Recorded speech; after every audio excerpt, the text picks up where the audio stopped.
When I was in my early 20s, I ended up with severe ulcerative colitis. For any of you that know the health field, colitis is ulcers in your colon that causes your intestinal tract to swell up. And contrary to popular belief, when you have swelling in your colon, you don't have more room for things to pass through because it swells going inwards. And unfortunately, at 21, I learned that at any time, you could just be standing there and shit in your pants. You could be in bed having sex and shit in bed.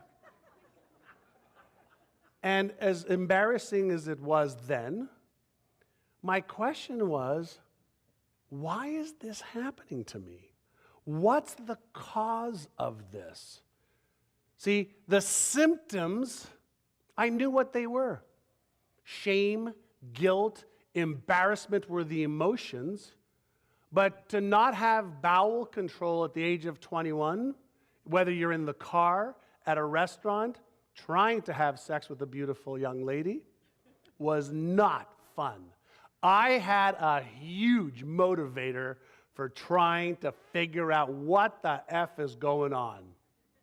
And that's when I started to learn about this big word called psychoneuroimmunology. And the big word psychoneuroimmunology just means the body-mind connection.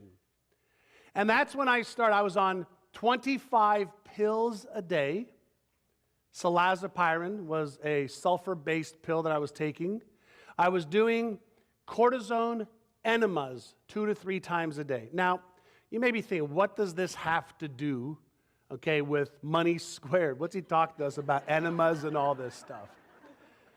The tie-in for me was I became very acutely aware in my early 20s the power of my mind, the power of focusing every ounce of my being on health at the time. And the reason I did that was because 2 years prior, my first mentor, Alan Brown, helped me set goals. Financial goals, health goals, real estate goals, relationship goals, spiritual goals, charitable goals.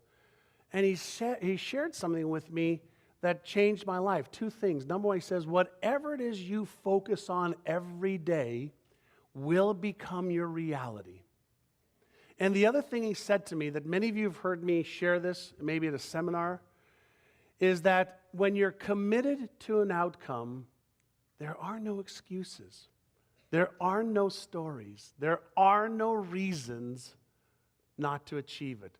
But if you're interested in an outcome, you will do what's convenient. You'll come up with excuses, stories, reasons to support your convenience desire. And so here's my question for you. Are you interested? Or are you committed? Are you interested or are you committed? And those of you at home, I hope you said committed too.